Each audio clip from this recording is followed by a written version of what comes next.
고린도전서 15장 29절 34절 말씀 가지고 부활의 확실성에 대한 증거 제목으로 함께 은혜 나누겠습니다. 인도네시아 자바섬에서 사역하던 선교사님이 있었습니다. 힌두교와 불교 사원이 자리 잡은 그곳에서의 사역은 쉽지 않았습니다. 복음을 전하지만 관심을 보이는 사람도 없고 열매를 얻지 못해서 낙심하고 있었습니다. 어느 날 선교사님이 성냥갑에서 성냥개피 하나를 꺼내어 초에다가 불을 켜면서 문득 이런 생각을 했습니다. 잠시 불빛을 보이다가 한 줌의 재로 변하는 성냥개피를 보면서 참으로 허망한 것이 나의 신세와 같구나, 그런 생각을 했습니다. 그러자 성냥개피가 자기 자신을 향해서 이렇게 말하는 것처럼 느껴졌어요. 나는 비록 한 번에 불을 일으키고 사라져가지만 나를 통해 붙여진 촛불은 계속해서 어둠을 밝히고 있을 것이며 누군가에게는 맛있는 음식을 만들어주는 불이 되어 허기진 배를 채울 것이며 추위에 떨고 있는 사람들에게는 따뜻한 온기가 되어 줄 것이니 내가 비록 한 번의 불빛으로 사라져 버려도 더 크고 소중한 것들을 남기고 가는 것이지요. 이러한 깨달음을 얻자 이 선교사님은 무릎을 꿇고 이렇게 기도했다고 합니다. 하나님, 저도 이곳에서 이 성냥개피처럼 복음의 빛을 전하게 하시고 희생하게 하옵시고 이 어두운 땅에 죄와 사망에서 벗어나 생명과 부활의 불꽃이 타오르게 하여 주시옵소서. 예수님의 죽으심과 부활을 믿고 자신뿐만 아니라 이 복음을, 예수님의 십자가 죽으심과 부활의 복음을 듣는 모든 사람들은 죄와 사망에서 벗어나 부활하여 영원한 하나님의 나라 앞에 서게 될 것이라는 확신을 가진 그리스도인들, 어떠한 어려움과 핍박과 유혹이 있어도 낙심하지 아니하고 부활하신 예수 그리스도의 복음을 전파하고 증거하는 증인이 되는 것입니다.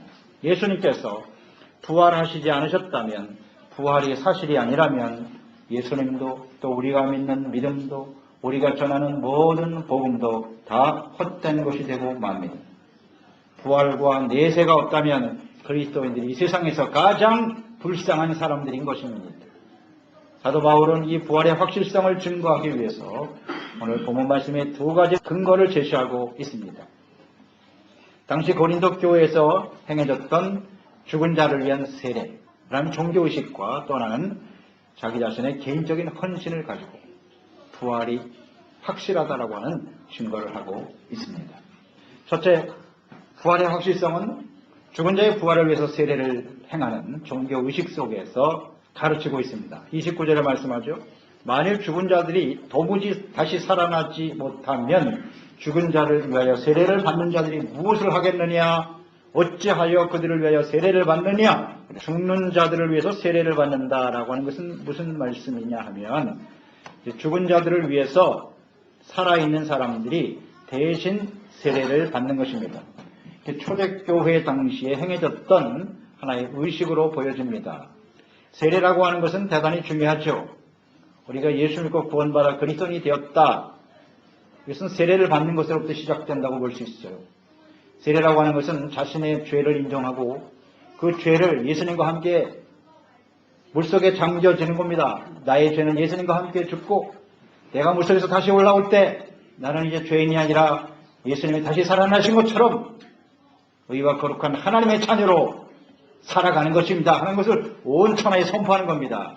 나는 예수 믿는 사람이 되었습니다. 그리스도인이 되었습니다. 영원한 하나님의 나라와 천국이 나에게 주어집니다. 세례죠. 그리스도인들에게 있어서 세례는 아주 중요한 의미를 갖습니다.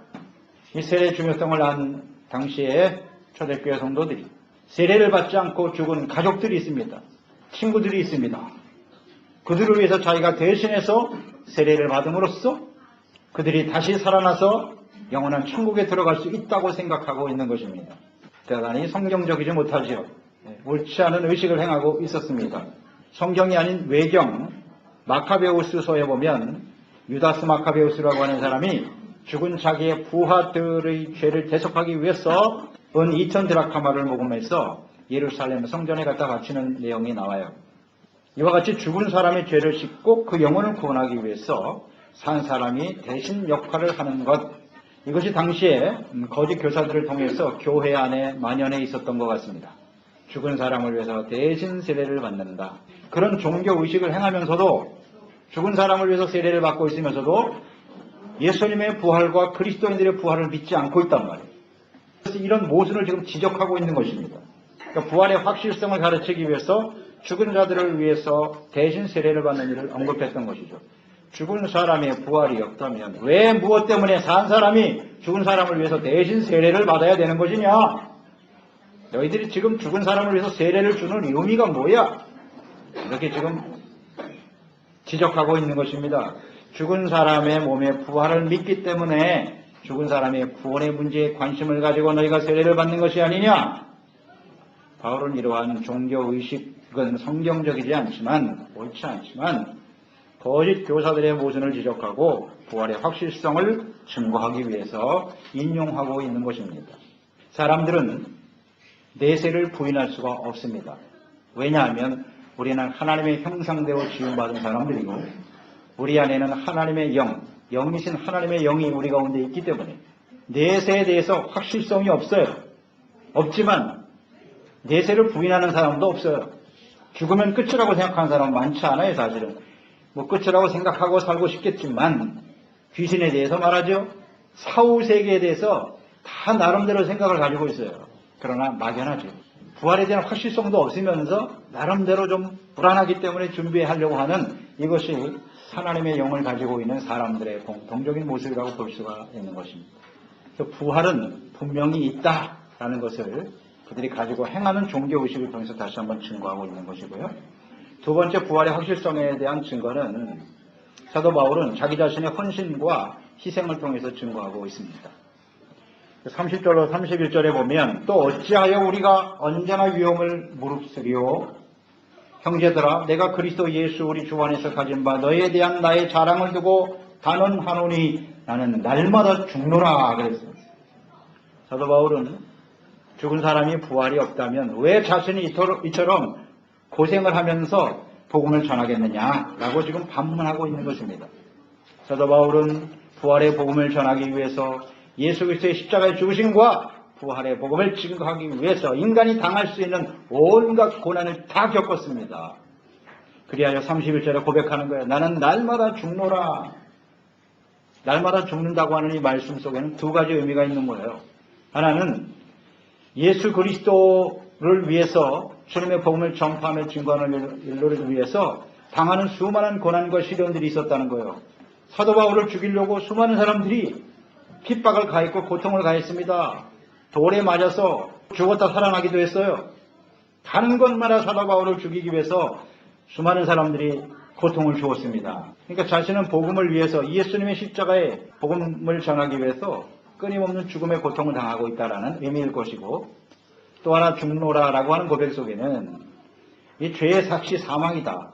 즉 욕심을 가지고 살아가면 결국 사망에 이를 수밖에 없는 것인데 내가 아무리 구원받은 하나님의 자녀이긴 하나 우리의 심령 속에는 육체의 욕심으로부터 일어나는 끊임없는 죄가 있다는 거예요. 그래서 그 죄를 십자가에 못 박는 거죠. 내가 그리스도와 함께 십자가에 못 박혔나니 그 죄를 날마다 주님 앞에 내려놓는다는 의미예요. 날마다 죽노라 육체의 정욕, 죄로 말미암은 그 사망을 하나님 앞에 내려놓는다는 뜻이겠죠. 죄를 버리고 진실한 모습으로 하나님을 섬기고자 하는 간절한 열망의 고백일 것입니다. 그러니까 예수 그리스도께서 십자가에 죽으시는 그 죽음의 의미는 우리의 죄를 대속하신 것이거든요. 죄를 지으면 죽어야 해요. 그러니까 그 죄를 대속하시기 위해서 죽으셨고 그 죽음 위에 부활이 일어난 것처럼 내가 나의 죄를 위해서 끊임없이 하나님 앞에 회개하고 나의 죄를 육체의 정욕으로 다가오는 죄를 죽일 때 나는 부활의 영광스러운 모습으로 주님 앞에 서게 될 것이라고 하는 간절한 믿음의 고백이에요. 죄에 대한 죽음이 없이는 절대 부활의 영광에 참여할 수 없습니다. 죄를 위해서 죽어야 한다고 하는 간절한 열망이 있어야 돼요. 우리는. 이것이 진정 예수님의 죽으심과 부활을 믿는 사람들의 모습인 것입니다. 죄에 대한 죽음 위에 영생과 부활이 우리를 찾아오게 되는 거예요. 이런 부활에 대한 확신과 믿음을 갖고 있기 때문에 주님 앞에서 죄로 인해 다가오는 모든 것을 과감하게 버릴 수 있는 것, 죽는다고 하는 건 버릴 수 있다는 얘기입니다. 또 수많은 핍박과 시련이 다가오지만 죽음의 위험이 수없이 우리 앞길을 가로막지만 나는 다시 부활할 것이라는 것을 믿기 때문에 그 어려움도 극복하면서 주님의 이 복음을 위해서 헌신하고 있다는 것입니다. 사도 바울은 실제로 이 복음을 전하다가 얼마나 많은 시련과 어려움을 당했는지 몰라요. 성경 여러 곳에서 증거하고 있습니다. 그 32절에 보면 내가 사람의 방법으로 에베소에서 맹수와 더불어 싸웠다면 내가 무슨 유익이 있으리요. 죽은 자가 다시 살아나지 못한다면 내일 죽을 터이니 먹고 마시자 하리라. 그랬어요. 맹수와 싸웠다. 에베소에서. 실제로 맹수와 싸웠다고 하는 의미기보다는 에베소 지역에서 복음을 전할 때 맹수와 같이 대적하는 사람들로 인해서 큰 박해와 핍박을 받았다는 말씀인 것입니다. 또 고린도전서 4장 11절로 13절에도 증거하고 있죠. 바울이 복음을 전하기 위해서 줄이고 목마르고 헐벗고 얻어맞고 정처 없이 떠돌아다녔고 고된 노동에 시달리며 욕을 얻어먹고 온갖 박해를 받아서 이 세상에 쓰레기처럼 여김을 받았다 그랬어요. 자기 자신은 그렇게 고백하고 있습니다. 고린도후서 6장 3절 10절 이하에 말합니다. 환난과 궁핍과 공경과 매맞음과 옥외갇힘과 난동과 수고와 잠을 자지 못함과 굶주림을 겪었다. 고린도후서 11장 23절 33절에 고백합니다. 수고도 많이 하고 감옥살이도 수없이 하고 매도 많이 맞고 여러 번 죽을 뻔했습니다. 또 유대인들에게서 40에서 하나를 뺀 39대의 매를 5번이나 맞았고 채찍을 맞은 것이 3번이요 돌로 맞아 죽은 것이 1번이요 파선을 당한 것이 3번이요 밤낮 꼬박 하루를 망망대해서 표류하기도 했다. 온갖 세상의 사람들이 살면서 당할 수 있는 최악의 고난과 시련을 다 경험한 사람이 사도 바울이에요. 무엇 때문에? 돈을 벌기 위해서, 사람들로부터 인정과 귀중 여김을 받기 위해서 이런 일을 했나요? 그렇지 않습니다. 오직 예수 그리스도의 십자가의 죽으심과 부활, 이것을 믿는 모든 사람들은 죄와 사망에서 벗어나 영원한 생명과 구원을 얻게 될 것이라고 하는 주님께서 주신 이 사명 하나 붙들고 이 복음의 말씀을 전하기 위해서 수많은 시간을 고난과 시련과 죽음의 고통 속에서 살아왔던 사람이 사도 바울입니다. 사도 바울이 이 부활이 없다면, 이것이 사실이 아니라면 무엇 때문에 이런 고생을 하면서 복음을 전하겠느냐, 이렇게 증거하고 있는 것입니다. 그리스도의 부활이나 죽은 자의 몸의 부활이 없다고 한다면, 이것을 우리가 믿지 못한다면 말이죠. 오늘날 우리가 주님을 섬기는 이 모든 일은 헛되고 헛된 것입니다. 여러분, 이건 굉장히 중요한 문제입니다. 예수님의 부활을 믿으십니까? 이 부활을 믿으면 그 다음에 어떻게 되느냐. 예수 그리스도의 부활을 믿기 때문에 사도 바울은 그 수많은 고난과 시련을 당하면서 그 복음을 전하며 헌신했단 말이에요. 그러면 내가 예수 그리스도의 부활을 믿습니다 라고 했을 때 그 예수님의 부활을 믿기 때문에 우리는 어떻게 살아가야 되느냐 하는 겁니다. 자, 우리가 주님 앞에 나와서 주일날 이렇게 예배를 드리고 주님을 섬깁니다. 하나님을 믿지 않는 사람들은 이 시간에 좋은 데 가서 먹고 마시고 놀면 좋은 시간이에요. 근데 왜 우리는 교회 나와서 주님을 섬겨야 하나요? 그렇게 내가 수고하고 땀 흘려 번 돈을 주님을 위해서 11조 드리죠. 선교헌금 드리고 각종 감사헌금을 드립니다. 그게 얼마나 피 같은 돈인데 그걸 왜 하나님 앞에 드립니까? 많은 시간을 들이면서 하나님을 섬기고 또 우리가 주님을 섬기는 일에 좋은 일만 있는 게 아니죠. 가까이서 사귀다 보니까 섬기다 보니까 상처를 받기도 해죠. 내가 왜 뭐하러 교회 다니면서 이런 상처를 받고 이런 취급을 받으면서 내가 교회를 다녀야 돼? 왜 다녀야 돼? 또 주님의 복음을 위해서 봉사하고 헌신하는 일들 얼마나 피곤하고 힘든데 말이죠. 내가 왜 이런 일을 해야 되느냐 하는 겁니다. 예수님의 부활을 믿지 않는 사람은 이 세상에 정벌하면 그런 일을 할 필요 없습니다. 편안하게 혼자 살면 되죠. 내가 정말 부활을 믿는 사람인가? 사도 바울처럼 이 부활을 믿고 내가 증거하는 이 부활의 복음을 듣는 사람들이 수많은 사람들의 생명과 구원을 얻을 수 있다고는 확신이 있기 때문에 우리가 이렇게 시간 들이고 물질 들이고 헌신하면서 주님을 섬기는 것입니다. 아멘이십니까? 부활을 믿지 않는 사람은 이 의미 자체가 없어요. 왜 교회에 나와야 되는지, 왜 내가 이렇게 희생을 해야 되는지 이 의미를 몰라요. 그러니까 교회 나오다가 내 뜻대로 한다면 그냥 가버리는 거예요. 10년 생활, 20년 신앙생활 자기 마음에 안 맞으면 언제든지 아디오스. 그게 정말 부활을 믿는 사람 맞아요. 그러니까 오늘날 교회 안 해도요. 입으로는 고백을 하죠. 뭐 예수님 부활하셨습니다 말하지만 지식은 있는데 진짜 믿음이 없는 사람이 많아요. 생활 속에 실천이 없어. 믿음은 구체적인 실천입니다. 단순한 생각이 아니에요. 믿음은 행함으로 나타나는 거예요. 행함이 없는 믿음은 죽은 믿음이에요.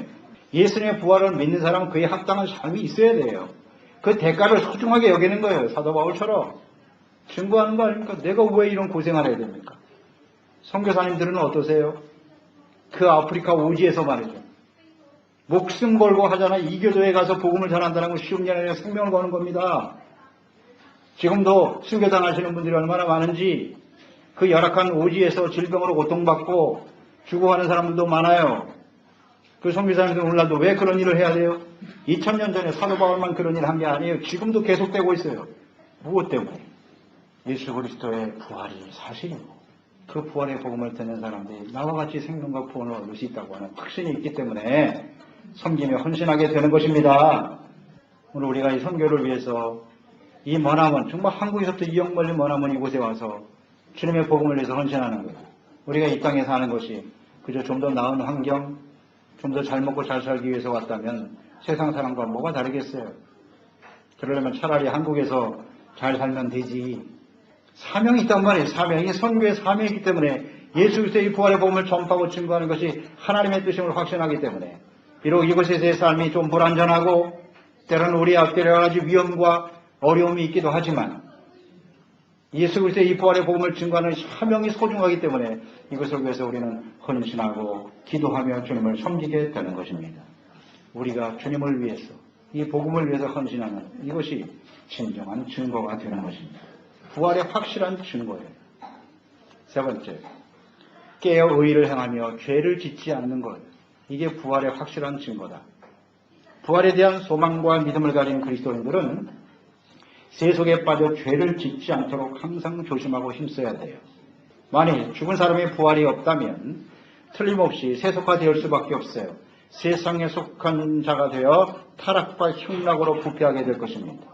32절에 말씀하죠. 우리가 만약에 부활이 없다면 내일 죽을 터이니 먹고 마시자 하게 될 것이다. 그게 정상이죠. 오늘 이 말씀은 이사야서 22장 13절 말씀을 인용한 것인데요. 그 이사야서 22장의 말씀의 내용은 이런 겁니다. 예루살렘 백성들, 하나님의 백성들이 아수르라고 하는 나라에 공격을 받고 있었습니다. 예루살렘 성에 이렇게 포위를 당하고 있었습니다. 그 가운데서도 그들은 두려움과 떨림으로 하나님 앞에 통회하고 자복하는 대신에 마치 내일은 없다는 듯이 흥청망청 소를 잡고 양을 잡고 먹고 마시고 취하고 있었어요. 내일 죽을지도 모르고 말입니다. 그러한 백성들의 모습을 보고 너무나 안타까워서 주님께서 하신 말씀이에요. 내일 죽을 터이니 먹고 마시자 하리라. 내일 죽을 것이니 오늘 먹고 마시자. 부활이 없는 사람, 내세가 없는 사람들은 그럴 수밖에 없잖아요. 어차피 죽을 인생인데 뭐 세상에서 먹고 마시고 취하며 사는 것이 그게 옳은 삶이 아니겠느냐. 일반적인 사람들의 생각입니다. 우리가 부활과 내세와 천국을 믿지 않으면 우리는 이처럼 세상 사람들과 같이 세속화될 수밖에 없어요. 향락주의에 빠져들게 되어 있습니다. 일시적인 쾌락에 탐닉하며 살아갈 수밖에 없는 것입니다. 우리 그리스도인들은 내일의 부활이 있음을 믿기 때문에 오늘 하루하루를 진지하게 사는 겁니다. 신중하게 살아가게 되는 것입니다. 언젠가 우리는 하나님 앞에 서게 될 것이다. 하나님 앞에 서게 되는 방법은 두 가지예요. 하나는 우리 인생의 마지막 죽음이죠. 죽으면 끝이 아니에요. 죽은 다음에는 반드시 심판이 있다. 심판이 있어요. 있어야 맞습니다. 심판이 없다면 착하고 의롭게 산 사람 억울하지 않습니까? 당연히 있어야죠. 그 다음에 또 하나는 예수님이 이 땅에 오시는 거예요. 약속하신 대로 예수님 다시 찾아오시겠죠. 2000년 전에 이 땅에 오셨던 예수님이 인류의 역사 속에 다시 찾아오시겠다고 약속하셨죠. 그 예수님 오심을 통해서 우리는 주님 앞에 서게 될 거예요. 두 가지. 이건 아주 확실해요. 내가 인생을 마감하거나 주님이 오셔서 하나님 앞에 서게 되겠죠. 그러나 그 안에 그리스도의 심판대 앞에 모든 사람이 서게 된다 그랬어요. 각각 선악간에 행한 대로 판단을 받게 될 것이다. 아멘이죠. 우리가 이 부활한 몸으로 주님 앞에 서게 될 그날을 알기 때문에 우리는 주어진 생활 속에서 거룩하고 오늘 하루하루를 정말 거룩하고 의롭고 진실된 하나님의 자녀가 되도록 힘쓰며 살아가게 되는 것입니다. 그것이 부활을 믿는 사람들의 구체적인 모습 아니겠어요? 교회는 다니고 뭐 하나님을 믿는다고 말하는데 세상 사람들처럼 먹고 마시고 즐긴다면 그 사람 정말 부활을 믿는 사람 맞아요? 아닙니다. 그게 속이는 거예요. 스스로를 속이는 거라고요. 그렇잖아요. 부활을 믿고 영생을 믿고 하나님의 상급을 받는 사람이 세상 사람과 달라야 될 거 아니에요. 속지 말자는 겁니다. 스스로 속이지 말자는 거예요. 하나님은 절대 만홀의견을 받지 않으십니다. 사람이 육체를 위해서 심으면 육체로부터 썩은 것을 거두는 것이고 성령을 위해 심으면 영생을 거두는 거지. 세상에 취하고 세상 사람처럼 살면서 나는 부활하여 영광스러운 모습으로 하나님 앞에 서리라? 속이는 거죠. 33절, 34절 말씀하죠. 속지 말라! 여기 나와 있잖아요. 속지 말라고요. 악한 동무들은 선한 행실을 더럽히나니 깨어의를 행하고 죄를 짓지 말라. 부활을 믿는 사람은 이렇게 살아야 된다는 거예요. 하나님을 알지 못하는 자가 있기로 내가 너희를 부끄럽게 하기 위해 지금 이 말씀을 기록하고 있는 것이야. 악을 행하는 자들을 가까이 친구로 두게 되면 의롭고 진실한 삶을 살게 될까요? 악한 모습으로 함께 부패하며 살아가게 될까요? 우리가 분명 예수 믿고 구원받은 사람이에요. 그럼 우리와 함께 살아가면 악한 사람과 함께 있을 때 우리가 그 사람을 변화시키는 능력이 더 클까요? 악한 사람이 우리를 타락시키는 힘이 더 클까요? 당연히 우리 예수 믿는 사람은 그 악한 사람을 변화시켜야 되잖아요. 그렇지 않아요? 그런데 우리가 지금까지 살아오면 여러분 아시죠? 악한 사람 변합니까? 안 됩니다. 아무리 해도 안 돼요. 아무리 해도 안 돼요. 하나님이 아니시면요. 사람의 힘으로 그 사람들을 바꾼다는 건 불가능. 결국 그 사람이 우리한테 영향을 줘요. 근데 우리도 같이 죄를 짓게 만들어. 그 확률이 훨씬 커요. 훨씬 커요.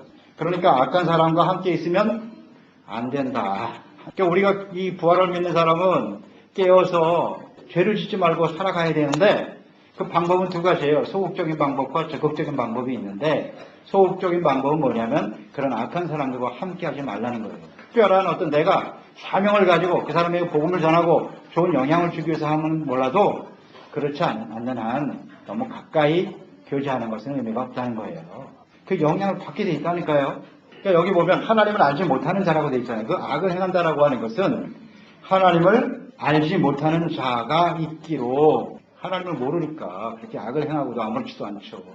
하나님을 알고 영생, 부활, 하나님의 심판을 아는 사람은요 함부로 그렇게 악을 행할 수가 없잖아요. 악을 행해도 금세 회개하게 되죠. 아, 내가 이거 무슨 짓을 한 거야. 회개하고 돌이키게 돼요. 신앙생활을 하는데 종교생활을 하는데 하나님을 몰라. 부활나 그런 거 상관없어. 그냥 이 땅에서 내가 얼마나 잘 먹고 잘 사나 이게 전부예요. 이게 전부. 그게 세상 사람이지 그게 무슨 하나님을 믿는 사람입니까? 부활을 믿는 사람은 전혀 아니죠. 그러니까 하나님의 말씀과 뜻을 모르면 하나님의 말씀을 듣고 회개하고 돌이킬 수도 없어요. 순종할 줄 모르는 사람. 그런 사람들과 가까이 지내면요. 결국 너무나 쉽게 세상에 영향을 받게 된다는 사실을 우리는 항상 생각해야 됩니다. 당시 고린도 지역에 살고 있던 사람들, 그 당시에 이제 쾌락주의라고 하는 것이 헬라 사상 중에 하나 있거든요. 그러니까 사람이 인생을 살면서 고통을 많이 당하는데 이 고통을 해결할 수 있는 방법이 뭐냐? 더 많은 쾌락을 누리며 살아가야 된다. 그래야 고통을 이길 수 있다. 이게 쾌락주의예요. 그런 영향이 당시에 있었어요. 뭐 지금도 있죠. 이 쾌락과 향락주의는 지금도 있습니다. 근데 이런 영향을 교회 성도들이 받았어요. 그런 영향이 이끌려서 뭐 고통받고 시련받는 거 이런 것보다 쾌락, 먹고 마시고 즐기는 게 인생의 목적이 돼야 된다. 이런 생각에 깊이 빠져 있었다고요. 그래서 예수님의 부활까지도 의미 없고 그걸 믿지 않는 거예요. 그냥 세상에서 어떻게 하면 잘 먹고 잘 살고 행복하게 살아가느냐만 초점을 두고 있었다는 거죠. 그래서 이런 사람들이 교회 안에 많았어요. 점점 늘어나기 시작하는 거예요. 그래서 교회 성도들이 이런 악한 친구들과 가까이 하면서 의롭고 선한 행실을 잃어버리기 시작했던 거죠. 그러니까 그 고린도 교회가 은혜 받은 교회 아닙니까? 그런데 답은 오열되고 얼마나 말이 많고 그냥 문제가 많은 교회가 됐는지. 나중에 이 부활까지도 믿질 않잖아요. 사도 바울이 전한 이 순수한 복음을 시작한 교회가 말이죠. 안타까운 일입니다. 그러니까 부활을 믿는 성도는 이 세상의 전부가 아님을 알기 때문에 육체의 속심과 쾌락을 추구하며 죄를 짓고 세속화되는 일을 멀리하고 조심해야만 하는 것이에요. 그런 거 싫어해요. 부활을 믿는 성도는 그런 걸 싫어하게 돼 있어요. 오늘 이 말씀에 나와 있죠. 깨어 의를 행하고 죄를 짓지 말라. 여기 깨어라고 하는 단어는 원어의 의미가 뭐냐면 정신을 차린다는 뜻이고요. 술 취한 상태에서 벗어난다는 뜻이에요. 술 취하고 술과 세상 쾌락에 빠져서 살아가는 삶에서 돌이키라는 겁니다. 술 취함, 쾌락. 취함의 특징은 뭐냐? 중독성에 있어요. 이 술에 한번 취하면요, 영향을 받기 시작하면요, 여기서 벗어나기가 쉽지 않아요. 술을 끊으면요, 금단 현상이 나타납니다. 술은 중독성이에요. 쾌락을 해서 먹는 사람도 있고, 뭐 고통을 이기기 위해서 먹는 사람도 있고, 근데 그걸 습관적으로 먹는 거예요, 그냥. 왜? 그걸 안 먹으면 정상적인 생활이 안 되는 거예요, 생활이 안 돼. 그래서 먹는 거예요. 술의 종이 돼버린 거예요, 이게. 중독성. 이 술을 먹으면 어떻게 돼요? 술 취하면 나타나는 특성이 뭐죠? 분별력이 사라져요. 판단력이 사라져요. 그러니까 함부로 죄를 짓게 되는 거예요. 당연한 거 아닙니까? 그걸 모르나요? 술 취하지 말라는 거예요. 세상 쾌락에 취해. 쾌락도 역시 마찬가지인데 이 향락이라고 하는 게 중독성이 있어요. 이 향락에 한번 빠지면 여기서 벗어나질 못해요. 도박도 마찬가지죠, 뭐. 마약, 왜 그렇습니까? 거기서 왜 못 벗어나죠? 답답하잖아요. 왜 저 바보 같은 짓을 하냐? 마약 먹으면 그 결론이 어떻게 된다는 거 뻔히 알면서도 거기에 젖어 들어가는 거 보세요. 도박 마찬가지죠. 그 결론은 결국 망하는 거예요. 그런데 왜 거기서 못 벗어나지? 중독이 중독. 정신을 차리는, 깨어나라는 거예요. 죄도 마찬가지. 세상 쾌락이 쉽게 벗어나기가 어려워요. 그러니까 손을 대지 말아야지, 아예 처음부터. 정신 차리라는 겁니다. 정신 차리지 않으면 그냥 끌려 들어가는 거예요. 육체가 시키는 대로 그냥 하는 거예요. 아이고, 참 안타깝죠. 이게 종로로 타는 겁니다. 종이 되는 거예요. 깨어 죄를 짓지 않으려면 적극적인 방법이 하나 필요해요. 지금 소극적인 방법은 이런 데서부터 멀어지는 거거든요. 가까이 하지 않는 거예요. 죄를 짓는 사람, 어떤 환경, 술 취함, 세상 쾌락에서 좀 멀어지는 거예요. 이게 소극적인 방법이고요. 적극적인 방법이 하나 있다. 그건 뭐냐면 하나님을 알아가는 데 더욱 힘쓰는 겁니다. 이길 수 있는 방법은 하나님을 알아가기 위해서 힘써야 돼요. 하나님을 배워야 돼요. 하나님은 어떤 분인가? 하나님의 말씀을 통해서 하나님을 알아가고 주님의 뜻을 알고 하나님의 말씀을 통해 하나님을 배우는 일에 힘쓰는 삶이 되시기를 바랍니다. 우리가 하나님의 말씀을 배우는 건 순종하기 위해서예요. 하나님의 말씀대로 순종하는 것이 하나님의 자녀에 마땅한 삶이에요. 부활을 믿는 사람들은 당연히 하나님을 알고 죄악으로부터 멀어지고 왜 심판이 있다는 걸 알기 때문에 함부로 그렇게 술 취하고 죄악 가운데 내어 던져버릴 수는 없잖아요. 자신의 몸과 인생을 악한 원수막에 내어 던져줍니까 그냥? 그럴 수는 없잖아요. 정신을 차려야죠. 정신을 차려야죠. 이대로 인생 사는 거지 뭐. 이렇게 살다 죽는 거지. 이거 부활을 믿는 사람이 아닙니다. 절대로요. 우리 인생이 얼마나 소중한데 하나님의 아들 죄 없으신 하나님의 아들이 십자가에 자신의 몸을 내어주기까지 사랑하고 우리를 구원해 주셨는데 이게 얼마나 가치 있는 인생인데 그걸 함부로 던져버립니까? 있을 수 없는 일입니다. 이거는요. 정신 똑바로 차리고 앞으로 주어진 인생을 내가 어떻게 살아야 될 것인가 확신하고 하루하루를 소중하게 살아야죠. 하나님 앞에 준비된 인생을 살아야죠. 그게 맞는 거 아니겠습니까?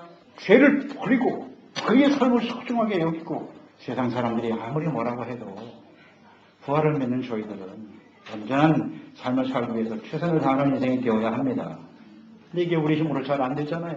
말씀을 들을 땐 결단하지만 또 여전히 멀어지는 우리의 모습 때문에 안타깝죠. 그래서 하나님 앞에 기도하게 되는 거고 성령의 도우심을 구하는 거예요. 하나님 앞에 성령의 도우심을 간구하고 기도하는 사람이 되어야죠. 이 부활을 믿는 사람은 우리의 삶에 구체적인 변화가 있어야 합니다. 그리고 우리 부활에 대한 확실한 증거가 있어야 됩니다, 여러분. 부활의 증거가 뭐냐면 이렇게 깨어서 죄를 버리고 의의 삶을 추구하는 것이 부활의 증거예요. 그냥 되는 대로 사는 사람은 그건 부활의 증인이 아닙니다. 사도 바울이 예수님을 핍박했던 사람이에요. 교회를 핍박했던 사람이라고요. 교회를 말살시켜야 된다고 생각했던 사람이고 실천했던 사람이잖아요. 그 바울이 예수님을 만났어요. 부활하신 주님을. 부활의 주님을 만났기 때문에 확실한 증인이에요, 자신이.